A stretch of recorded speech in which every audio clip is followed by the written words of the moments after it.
नमस्कार। प्रारंभ पर आप सभी का स्वागत है। मैं अवनीश।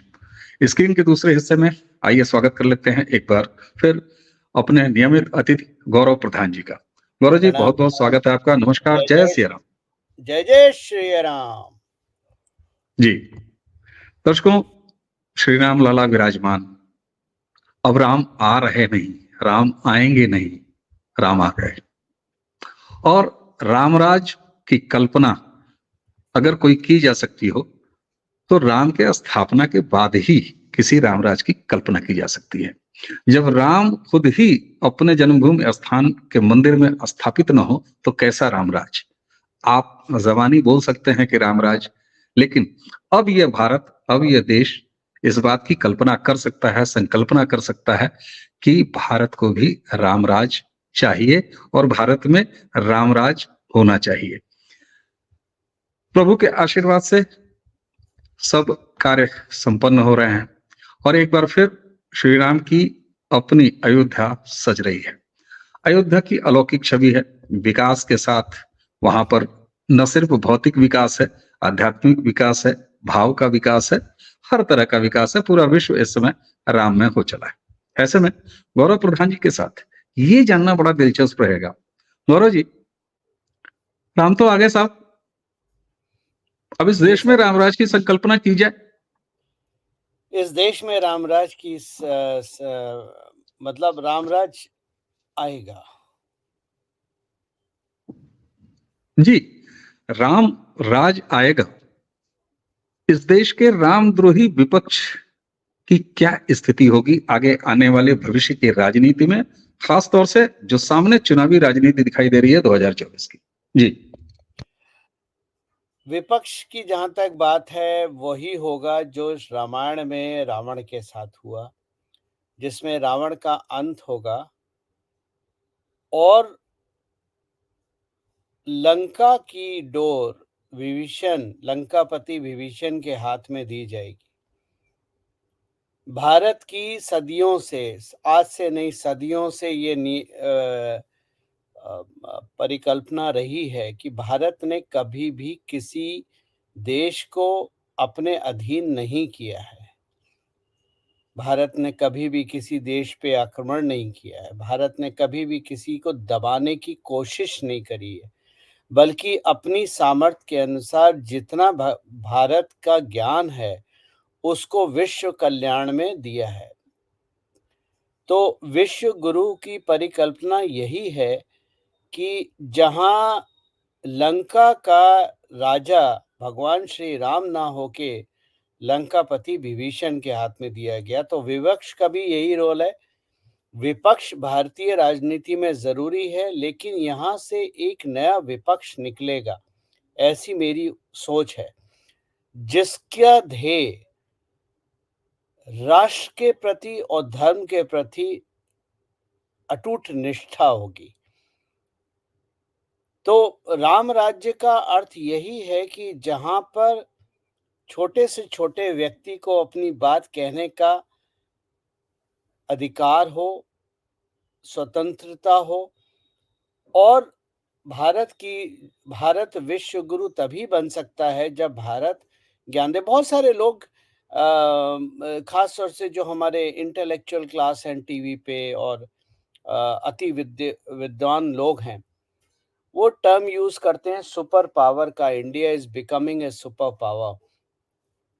मैं आपको कोरे कागज पे लिख के दे सकता हूं, भारत की सोच, जो भारतीय राजनीति आज है, भारत की सोच, या शुद्ध रूप से बोलूं तो भारत के प्रधानमंत्री और भारतीय जनता पार्टी उस मोड़ पे आई है जहां भारत की सोच सुपर पावर की नहीं है। सुपर पावर की जब हम बात करते हैं तो हम किसी को दबाने की बात करते हैं, हम किसी पे राज्य करने की बात करते हैं, हम किसी के अधिकारों को छीन के अपनी चीजें उन पे थोपने की बात करते हैं। विश्व भारत की जो परिकल्पना है वो कभी भी सुपर पावर की ना थी, ना है और ना रहेगी।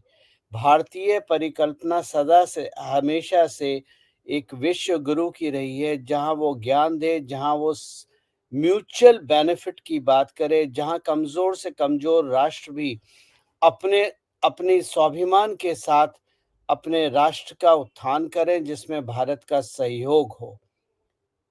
आज से कुछ 15 साल 20 साल पहले जब मैं विदेश में था, तो क्योंकि मैं मतलब बहुत सीनियर था और अक्सर जो एम्बेसीज की पार्टियां होती थीं, उसमें मेरा न्योता होता था और मैं जाता था। तो हमेशा से एक मन में ख्याल रहता था कि हम चाइना की तरह क्यों नहीं काम करते। तब किसी एक बहुत वरिष्ठ और बहुत सज्जन पुरुष, जो कि एम्बेसडर थे, मैं नाम नहीं लूँगा, हमारे बहुत अच्छे मित्र हैं।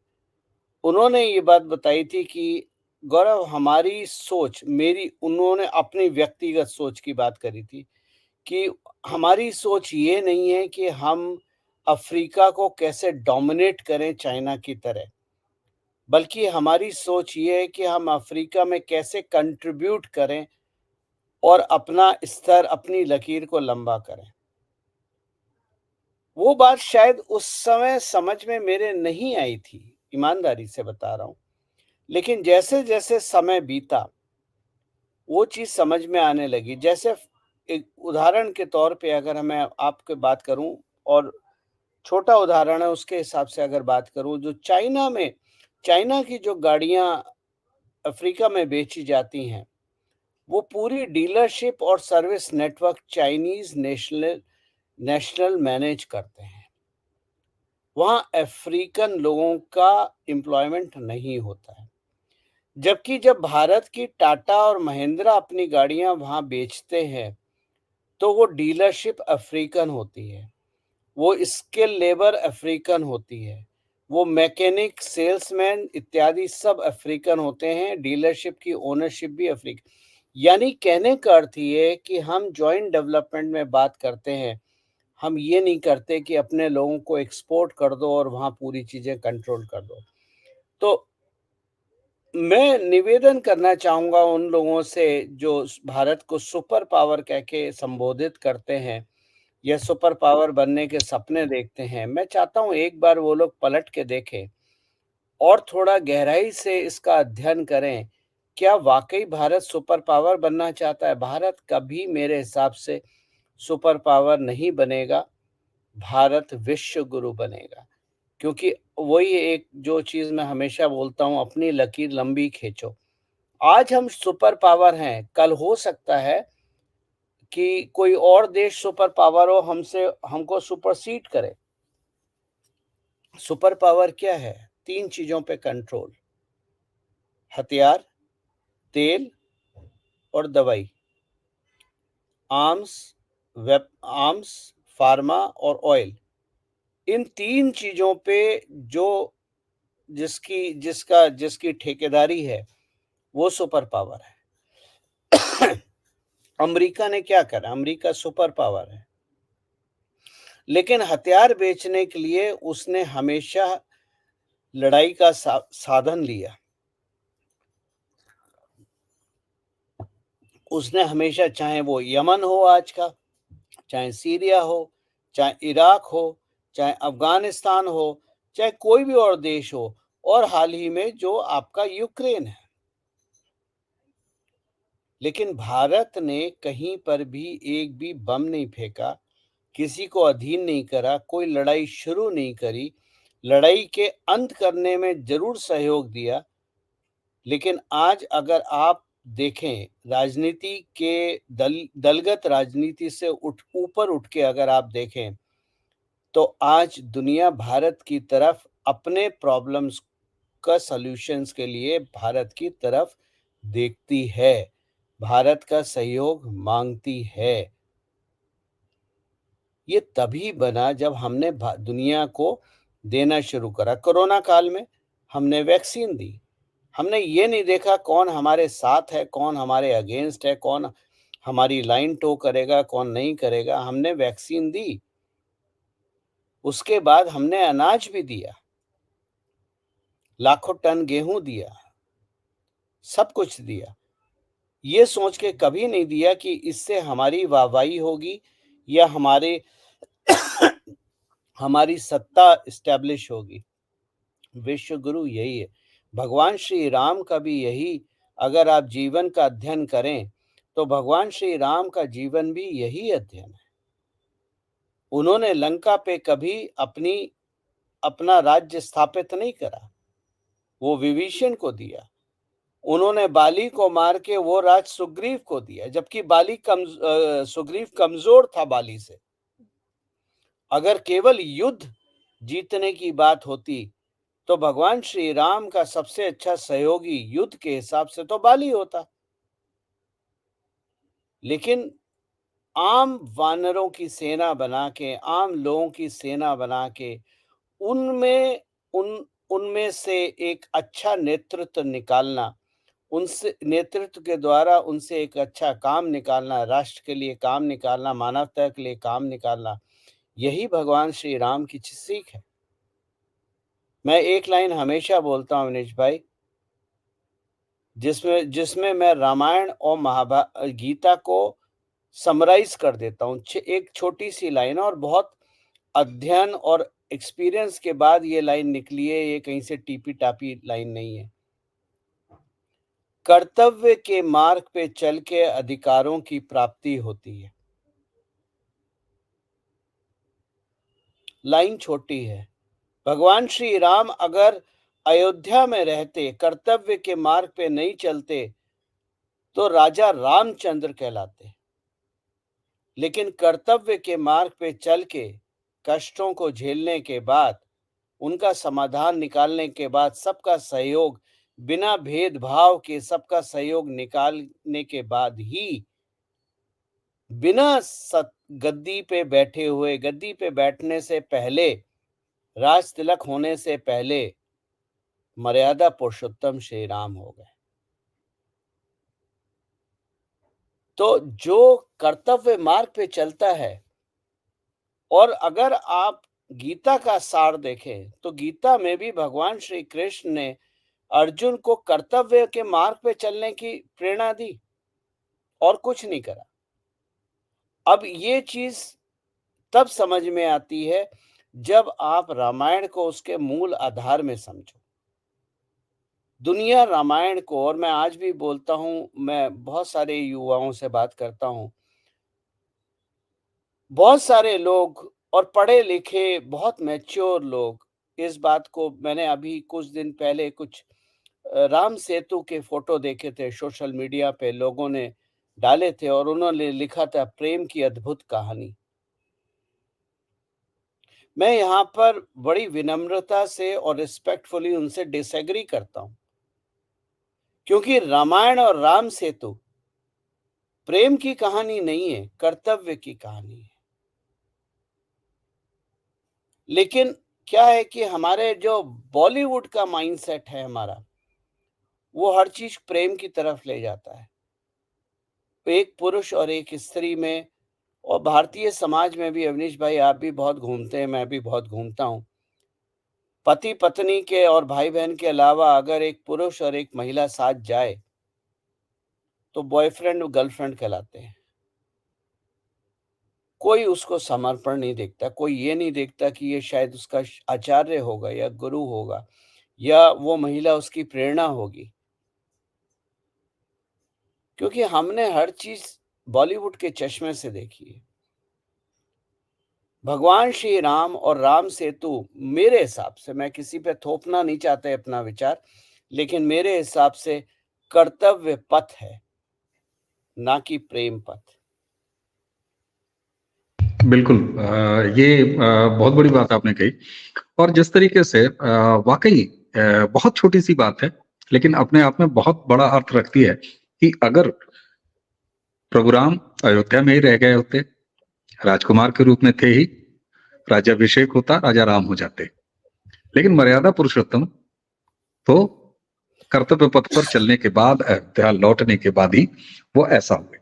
अच्छा, चूंकि हमने बातचीत, अब देखिए 500 सालों के, करोड़ों सनातनियों की प्रतीक्षा पूरी हो चुकी है, तो वो प्रसन्नता तो जो है वो सब में है ही है। इस देश की राजनीति की दिशा और दशा ये संभवतः अब बदल जाने वाली है।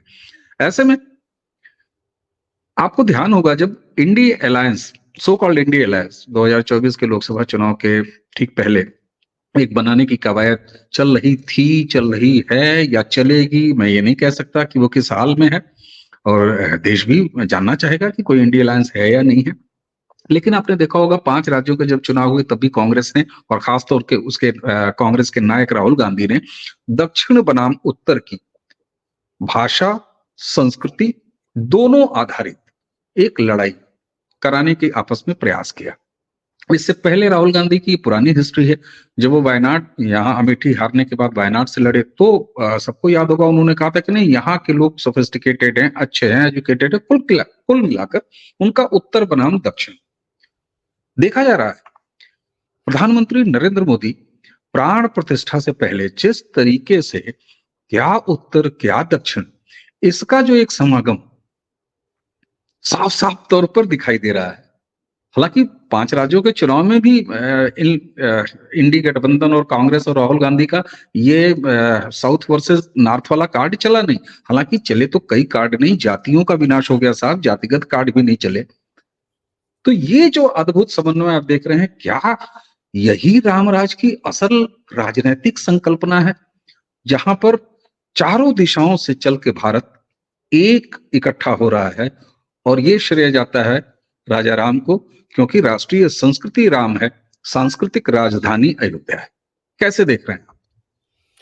इसमें देखने की कोई बात नहीं है भाई मेरे। इस ये चीजें तो आज से 3 साल 4 साल पहले मैंने लिखी थी। रामेश्वरम का जिक्र मैंने 2019 और 20 में लिखा था कि वहां से शुरुआत होगी। मैं कोई नई बात आज मेरे लिए, बहुत सारे लोगों के लिए अद्भुत होगा, सरप्राइज होगा। मेरे लिए कुछ नहीं है, क्योंकि ये जो आज हम देख रहे हैं, ये मैंने 4 साल पहले देख चुका हूं मैं, और मैं लिख चुका हूं। ये जो चाहे अब मेरे टेलीग्राम चैनल पे रामेश्वरम शब्द टाइप करके सर्च कर लीजिए, आपको मेरे पुराने दिख जाएंगे। और ये पूरी प्लानिंग है। देखिए, आपने सही बात बोली, राहुल गांधी ने हमेशा तोड़ने की राजनीति करी है। नॉर्थ को साउथ से, ईस्ट को वेस्ट से, जातियों में, धर्म में, हर तरफ से, upper class, lower class, middle class, किसान बनाम उद्योगपति, हर तरह से राहुल गांधी और कांग्रेस ने अपनी वही चिर परिचित राजनीति का प्रदर्शन किया जो उनके स्वर्गीय जवाहरलाल नेहरू जी सिखा गए कि देश को तोड़ो और राज करो। राम राज्य और भगवान श्री राम की प्राण प्रतिष्ठा ने एक सेतु बंध का काम करा है। कश्मीर से कन्याकुमारी तक एक सेतु बना है। नॉर्थ से ईस्ट से लेके वेस्ट तक एक सेतु बना है। क्या तमिलनाडु, क्या महाराष्ट्र, क्या यूपी, क्या अयोध्या धाम, क्या श्रीनगर, क्या बारामूला, क्या उरी, सब राममय है। राम केवल भगवान के रूप में नहीं, बल्कि एक ऐसा व्यक्तित्व है जिसका अगर अध्ययन करें तो उसमें कर्तव्य है, उसमें निष्ठा है, उसमें प्रेम भी है, उसमें करुणा भी है, उसमें अपने से नीचे को अपने से साथ लेके चलने की प्रेरणा भी है। रामराज वही है।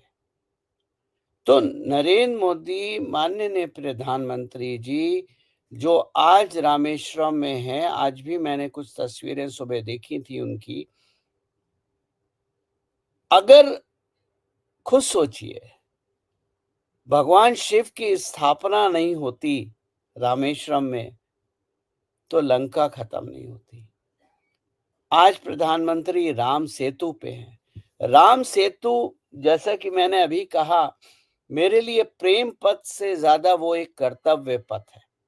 एक राजकुमार का कर्तव्य अपने राज्य के प्रति, अपने राज्य की पुत्र वधू की लाज, शर्म और लज्जा को बचाने का युद्ध एक राजकुमार का कर्तव्य है,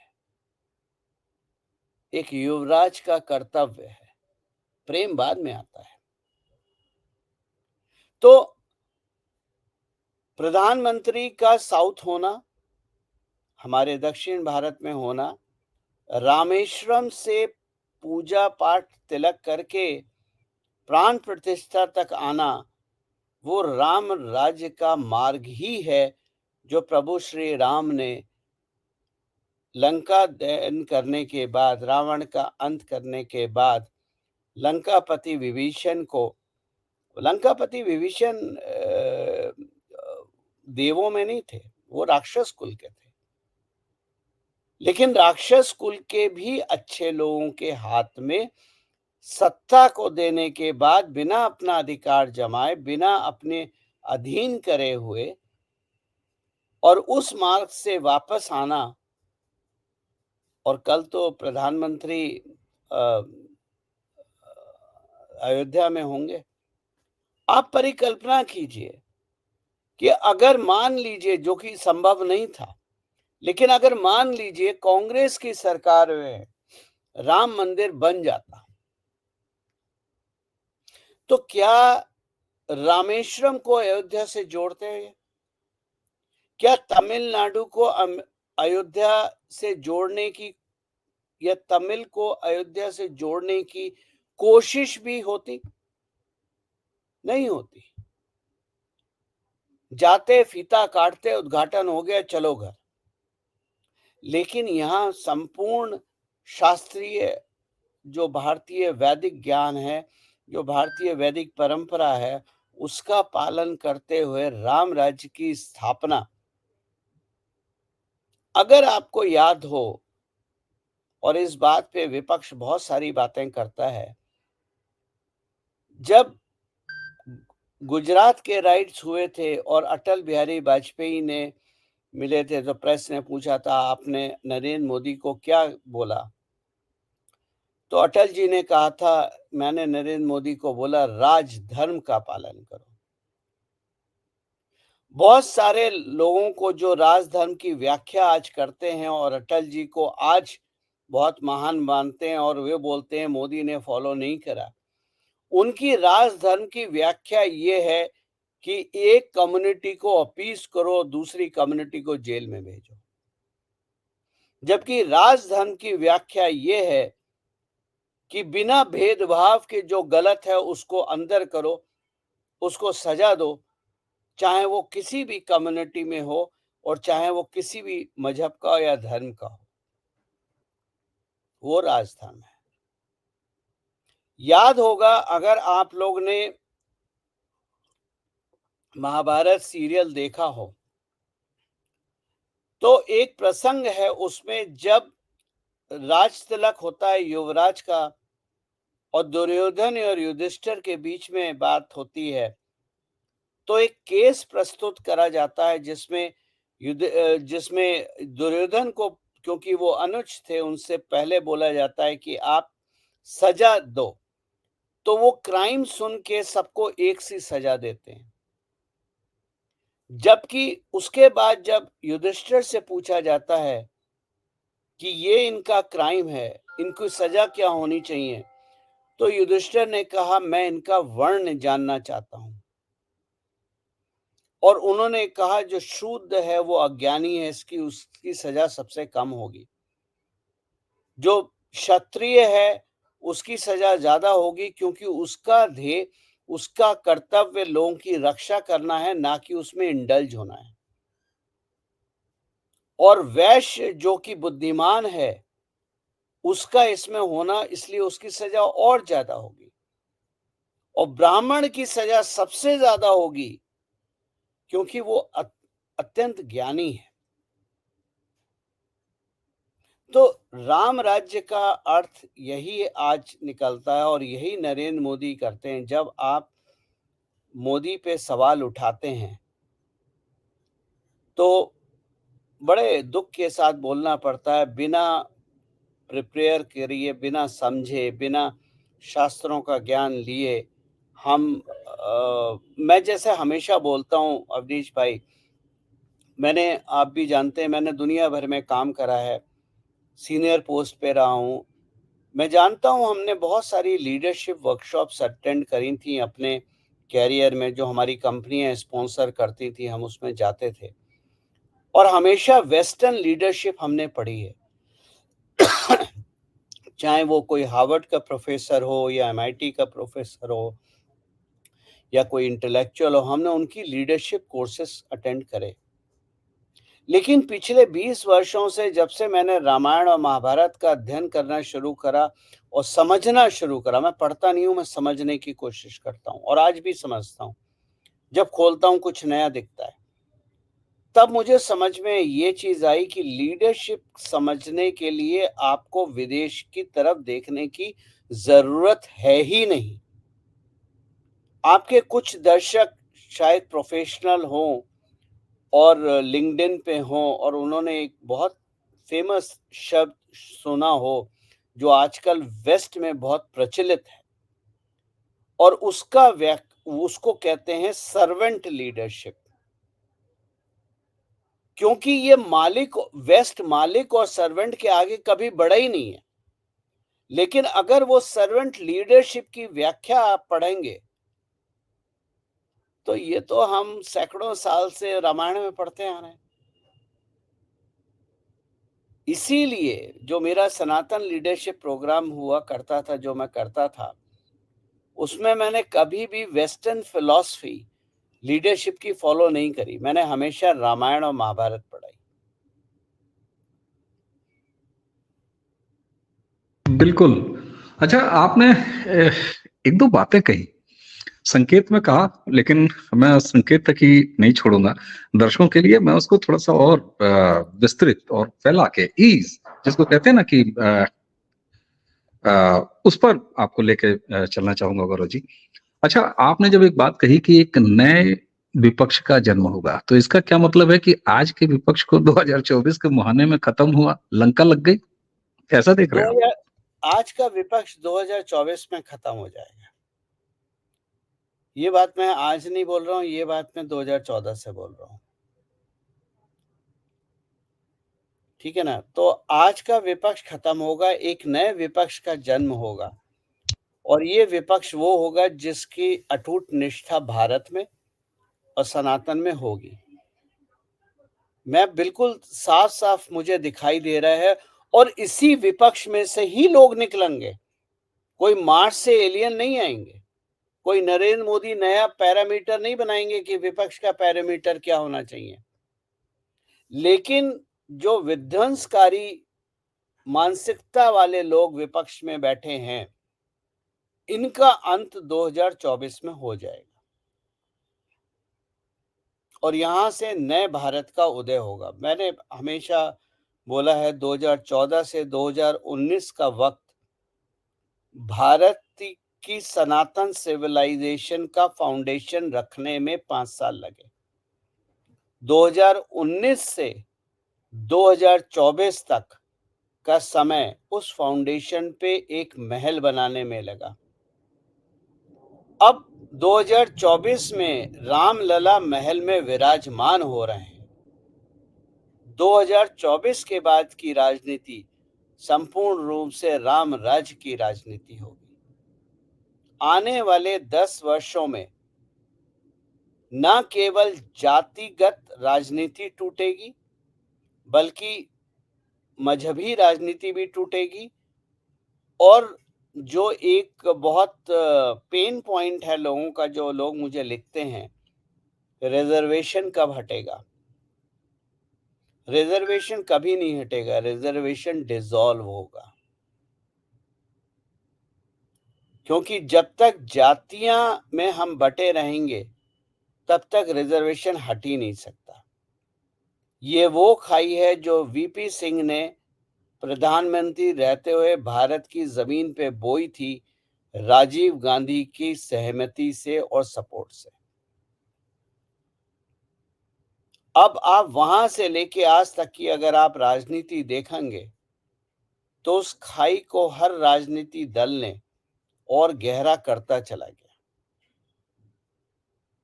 तो पहला पीरियड फाउंडेशन का था, दूसरा पीरियड महल का था, तीसरा पीरियड राम की राजनीति का है। तो ये जो राम पर राजनीति होती थी पिछले 70 सालों से, इसका अंत हो चुका है। अब राम की राजनीति की शुरुआत है और वही सनातन का सूर्योदय है। बिल्कुल गौरव जी, आपने मेरी उस अवधारणा राम की राजनीति और राम पर राजनीति, इसको इतने सुंदर तरीके से लगातार पिछले कई डिस्कशंस में आपने इसे इतना बढ़िया स्वरूप से विस्तृत करके, जिसको कहते हैं ना कि एक ऐसी खुराक के रूप में जो कि बड़ी सुपाच्य हो और लोगों तक बड़ी आसानी से पहुंचे, इसको इस तरीके से आपने परिभाषित किया है जिसका क्या ही कहना। अच्छा, अब अगर मैं चलते चलते आपसे एक बात कहूं जो मेरे मन में भी आ रही है, अब भी ये लगातार देखा जा रहा है और पता नहीं प्राण प्रतिष्ठा के बाद अब जब पूरा माहौल ये चलता रहेगा कब तक खत्म होगा, ऐसी कितनी रामनवमियां आएंगी ये तो ईश्वर ही जाने, मर्यादा पुरुषोत्तम राम ही जाने। तो ऐसा कुछ नहीं है कि ये 22 तारीख को प्राण प्रतिष्ठा हुई और उसके बाद अचानक स्विच ऑफ हो गया और सारा कुछ खत्म हो गया, ऐसा नहीं है। तो ये तो लगातार चलते रहना है। अभी तक जितना विश्व मन विपक्ष ने, भारतीय विपक्ष ने मर्यादा पुरुषोत्तम भगवान राम और इस भव्य आयोजन, उनकी प्राण प्रतिष्ठा यानी राम की राजनीति पर जितना वमन किया है विश्व का, इसके लगातार आगे कायम रहने की भी मुझे तो पूरी उम्मीद है।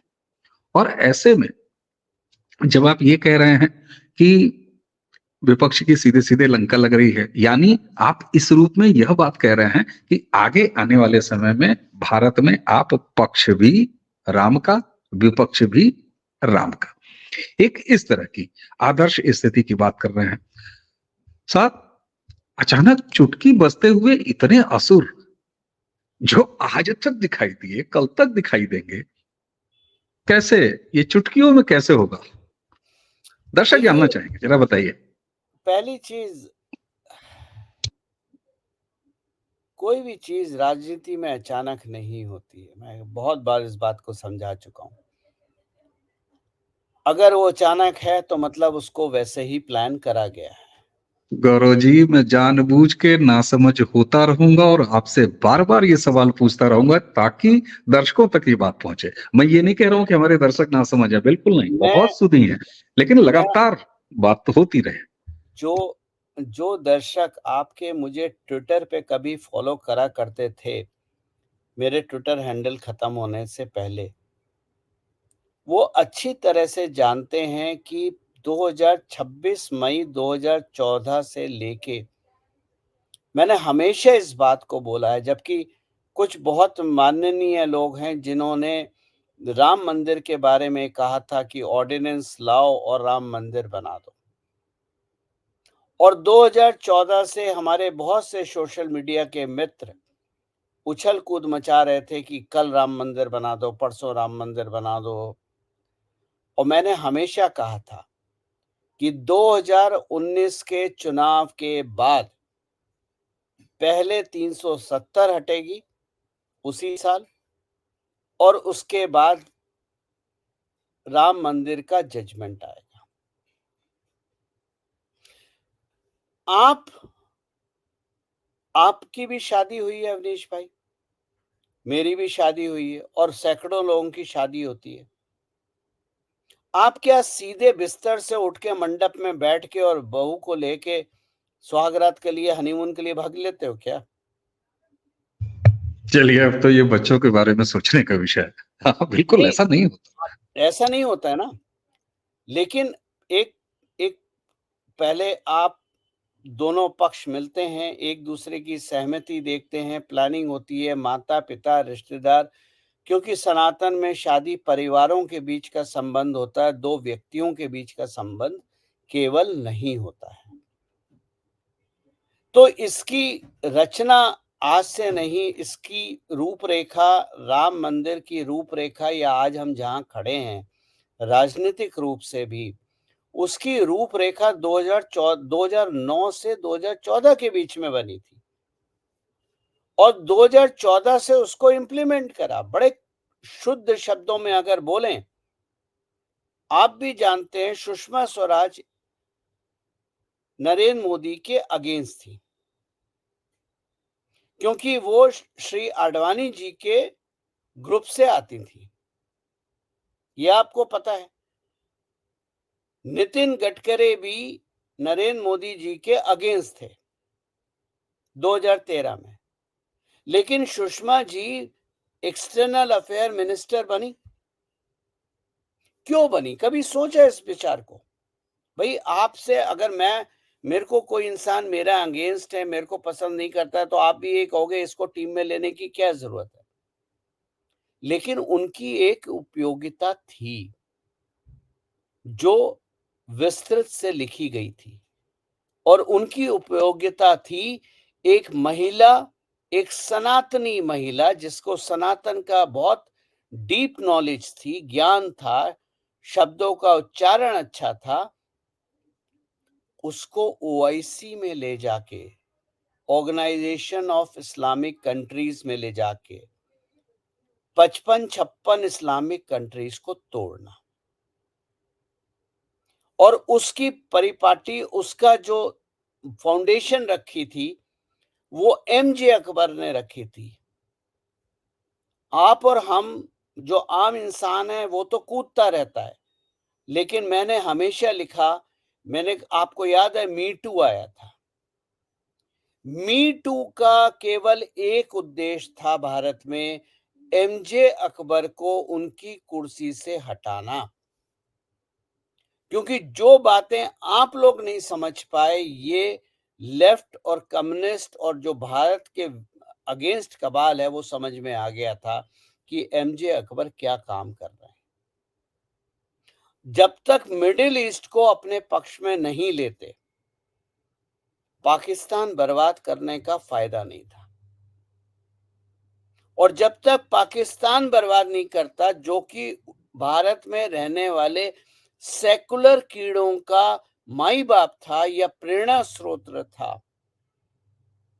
तब तक आप 370 भी नहीं हटा सकते थे, तब तक आप राम मंदिर भी नहीं बना सकते, लाशें बिछ जाती। उसके बाद आप घूमने पहुंचे सुप्रीम कोर्ट चैम्बर नंबर 1, और सुप्रीम कोर्ट में चैम्बर नंबर 1, भारत का पहला प्रधानमंत्री है जो सुप्रीम कोर्ट गया, अपने पद पे बैठे होने के बाद सुप्रीम कोर्ट गया, पहला प्रधानमंत्री है। क्यों गया भाई? टूरिस्ट हैं क्या? उसके बाद डे टू डे हेयरिंग शुरू हुई। डे टू डे हेयरिंग में सबसे बड़ा रोड़ा जो जो थे वो माननीय सुब्रमण्यम स्वामी थे, क्योंकि 30 साल से केस इसलिए डिले हुआ क्योंकि वो राइट टू वर्शिप का केस था, जबकि राम जन्मभूमि का पूरा केस लैंड डिस्प्यूट है, हिंदू मुस्लिम नहीं है। और जब वो था था सिविल था, सूट। और इसीलिए सिविल सूट था, और इसीलिए चीफ जस्टिस गोगोई ने सुब्रमण्यम स्वामी को कोर्ट के बाहर निकाल दिया और बोला इस केस में आपका कोई रोल नहीं है, आप बाहर खड़े हुई है। वही सुब्रमण्यम स्वामी आज बोल रहे हैं मीडिया पे कि मैंने ये करा, मैंने वो करा, मैंने आर्गुमेंट करा। अबे आर्गुमेंट आपने कहां करा सर? आपको तो कोर्ट ने बाहर खड़ा कर दिया था। तो 2014 से शुरू हुआ सफर जो कल पूर्ण होगा प्राण प्रतिष्ठा से, उसमें बहुत धैर्य रहा है। और ये जो 10 साल का सफर है, ये कर्तव्य पथ है। इस कर्तव्य पथ पे प्रधानमंत्री मोदी जी चले। बहुत सारे मैंने लिस्ट लिखी है, 15 लोगों का जो संपूर्ण योगदान रहा है इस पथ पे, अशोक सिंघल जी से शुरू होके और हमारे प्रधानमंत्री तक, योगी तक। मैंने आप ही के शो में ये बात भी बोली थी कि अगर 2017 में यूपी में योगी की सरकार नहीं आती तो क्या राम मंदिर संभव था? अगर यूपी जात में बंट चुका प्रदेश था, बिहार जैसा हाल था, गर्दन तक जात में और रिलीजन में लोग फंस चुके थे और उसको तोड़ने का तरीका केवल एक था कि समाजवादी पार्टी का विघटन करो। जिस तरह द्रोणाचार्य को हटाने के लिए या जिस तरह भीष्म पितामह को हटाने के लिए सामने शिखंडी को खड़ा करा गया भगवान कृष्ण ने, उसी तरह समाजवादी पार्टी को हटाने के लिए दो भाइयों में तोड़ करा गया। राजनीतिक में अगर राजनीति धर्म की है, अगर कुरुक्षेत्र का युद्ध धर्म युद्ध है, तो साम दाम दंड भेद सब जायज है। तो आप देखिए, आपने मिडिल ईस्ट को टेम करा, आपने पाकिस्तान को कंट्रोल करा, आपने यूपी में जो कट्टरपंथी पार्टियां थी उनको अलग करा, उसके बाद अपनी सरकार रखी। सरकार में लॉ एंड ऑर्डर और वही राम राज्य है जहां हिंदू माफिया को भी एलिमिनेट करा गया और मुस्लिम माफिया को भी एलिमिनेट करा गया। माफिया में ये नहीं देखा गया कि ये हिंदू है या मुस्लिम है। यही तो राम राज्य है, यही तो राष्ट्र धर्म है, यही तो राष्ट्र धर्म की बात अटल जी ने करी थी। और आज हमारे सबके 500 साल का सपना सच हो रहा है जब प्रभु श्री राम अपने महल में विराजमान होंगे और यहाँ बिल्कुल से ठीक बात। अगला फेज शुरू होगा राम राज्य का। बिल्कुल ठीक बात है। और आपने अटल जी का नाम लिया तो अटल जी की वो लाइन, जमीन तो समतल करनी पड़ेगी, आज उस समतल जमीन पर मर्यादा पुरुषोत्तम भगवान राम अपने जन्म स्थान पर जा रहे हैं। और एक चीज और देखने में बड़ा मजेदार लग रही है, अचानक बहुत सारे राम भक्त पैदा हो गए। कांग्रेस भी कह रही है कौन होती है बीजेपी राम की ठेकेदारी करने वाली, सपा कह रही है कौन होती है बीजेपी राम की ठेकेदारी करने वाली, उधर सुदूर दक्षिण से वो स्टालिन और उसका खानदान जो सनातन के समूल नाश की बात करता था वो भी कह रहा है कौन होती है बीजेपी राम की ठेकेदार। तो ये तो माहौल बीजेपी उस तरह का हो गया है गौरव जी। जी जी बीजेपी बिल्कुल। भी सब कुछ होती है। बीजेपी का राम मंदिर का श्रेय लेना मुझे गलत नहीं लगता। बिल्कुल सर, और जिन्होंने वहीं से तो जिन्होंने बलिदान दिया वो भाजपा कार्यकर्ता थे, जिन्होंने कार्य करा वो भाजपा कार्यकर्ता थे, जिनकी सरकारें गईं वो भाजपा की सरकारें थी, जिन मुख्यमंत्रियों ने जेल गए या प्रताड़ना सही वो भारतीय जनता पार्टी के लोग थे, जिन्होंने मंदिर वहीं बनाएंगे, तारीख नहीं बताएंगे, ये तरह के वक्तव्य ताने सुने। झेले, ताने सुने, वो भी भारतीय जनता पार्टी के लोग थे। और यही भारतीय जनता पार्टी है जिसने अपने मैनिफेस्टो में से प्रभु श्री राम का मंदिर और 370 कभी नहीं हटाया, चाहे सत्ता रहे चाहे सत्ता ना रहे। तो बिल्कुल ठीक भारतीय बात है। जनता पार्टी का श्रेय लेना संघ परिवार, विश्व हिंदू परिषद और भारतीय जनता पार्टी के करोड़ों करोड़ों सेवक को मैं नमन करता हूं, जिन्होंने अटूट निष्ठा के साथ पिछले 30-40 बरस तक इस कार्य को रखा और कल जी इसका स्वरूप दुनिया के सामने आएगा। और कल भारत वो तीसरा पोल बन जाएगा जहां से जियो पॉलिटिक्स चलेगी, क्योंकि बिल्कुल ठीक बात है। अभी तक जियो पॉलिटिक्स वेटिकन और मक्का से चलती थी। अयोध्या में श्री राम का मंदिर भारत में सनातन की वो स्थापना है जब भारत एक तीसरा पोल, बैलेंसिंग पोल जियोपॉलिटिक्स में बनेगा और यहाँ से शुरू होता है सफर विश्व गुरु का। बिल्कुल ठीक बात है। और वैश्विक स्तर पर भारत की महत्ता प्रभु राम की कृपा से, उनके आशीर्वाद से किस तरह का होगा जियोपॉलिटिक्स में, इस पर एक अलग से चर्चा आपके साथ करेंगे। फिलहाल जो माहौल इस समय दिख रहा है कि राम को लेके सब, अरे वो भी जो गोली खाए वो तो मान लीजिए राम की राजनीति कर ही रहे हैं, जो राम पर राजनीति करते हैं, जिन्होंने गोली चलाई वो भी कह रहे हैं राम हमारे हैं। क्योंकि तो उनकी सत्ता खिसक रही है भाई। ये राम जी की उनको ही तो कृपा है। राम जी की कृपा, उनकी सत्ता खिसक रही है। तभी तो मैंने आपको कहा कि 2024 के बाद एक नए विपक्ष का जन्म होगा। क्योंकि बिल्कुल ठीक। ये मैं इमोशनल होके कभी कोई बात नहीं करता, बहुत कैलकुलेटेड बात बोलता हूँ। इन लोगों की सत्ता खत्म हो गई है और ये लोग जो बची कुची कहीं से कुछ मिल जाए लटकने के लिए, ये वो टहनियां ढूंढ रहे हैं। इनको नहीं मिल रही है तिनके का सहारा, डूबते को तिनके का सहारा। ये वो तिनका डूब ढूंढ रहे हैं कि कहीं वो तिनका मिल जाए कि हम नैया पार लग जाए हमारी। इसलिए आज सारे राममय हो गए। वरना यही थे जिन्होंने राम को काल्पनिक बोला था। यही थे जिन्होंने बोला मुसलमानों को खुश करने के लिए अगर और राम भक्तों की गोली मारनी पड़ती तो गोली मारते। यही लोग थे जिन्होंने बोला था राम सेतु को तोड़ दो। जी, यही लोग थे जिन्होंने बोला था राम सेतु भी काल्पनिक है। यही लोग थे जिन्होंने राम की मजाक उड़ाई थी। बिल्कुल ठीक बात है। यही लोग थे जो कहते थे राम 600 में से कौन से कमरे में पैदा हुए वो बताओ। और आज वही हैं जो फारूक आज अब्दुल्ला को सामने बैठा के ऑन कैमरे पे राम का भजन गवा रहे हैं और आज देश वही को राम का फारूक भजन सुना रहे हैं। आज ये वही वही कपिल फारूक सिब्बल है। अब्दुल्ला राम का भजन गा रहे हैं। आज वही बिल- समाजवादी पार्टी बोलती है कि जब भगवान श्री राम बुलाएंगे तो हम आएंगे। यही कांग्रेस पार्टी आज बोल रही है भाजपा क्यों? बिल्कुल ठीक बात है। लेकिन राम की लीला है, भगवान राम की महिमा है, सब राम जी राम में जाने, है।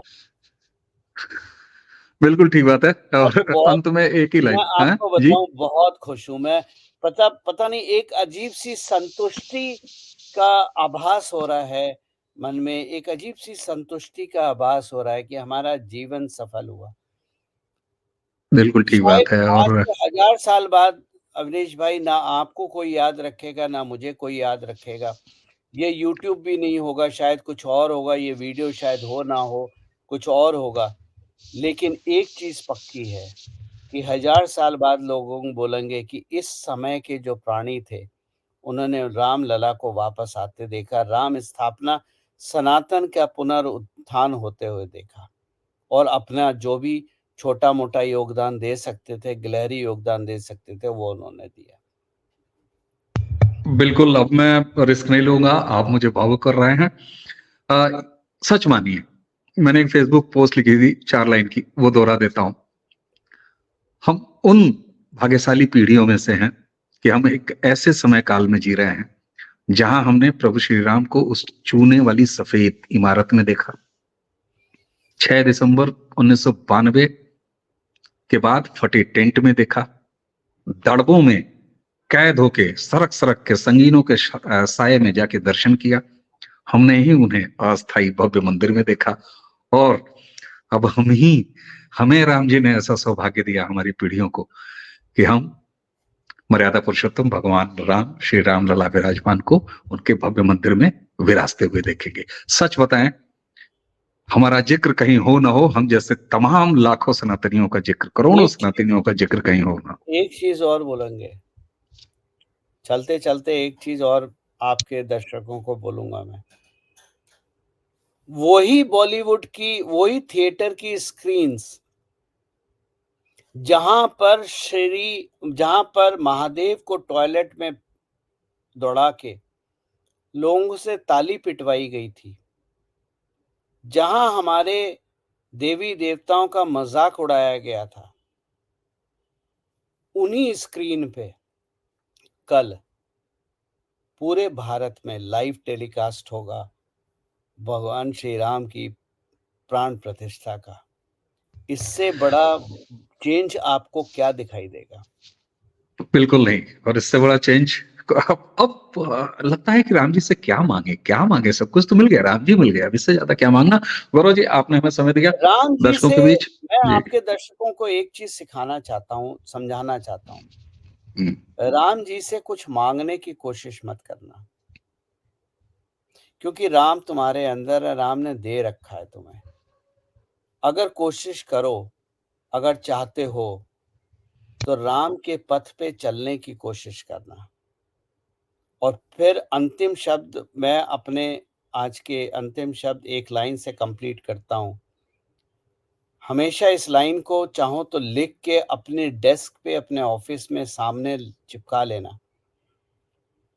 कर्तव्य मार्ग पे चल के अधिकारों की प्राप्ति होती है। बड़ी बात, बड़ी बात। तो इसी के साथ गौरव जी, आपको प्रारब्ध और हमारे दर्शकों की तरफ से बहुत बहुत धन्यवाद। और आपको, हमारे सभी दर्शकों को, पूरे राष्ट्र को, करोड़ों सनातनियों को प्रभु श्री राम के आगमन की बहुत बहुत बधाई हो। और जय जय श्री राम। विपक्ष को, और विपक्ष के लिए बस एक ही लाइन, राम नाम की लूट है, लूट सके तो लूट। तो दर्शकों, जय इसी जय के श्री साथ राम। हमें जय जय हमें और सिया गौरव राम। जी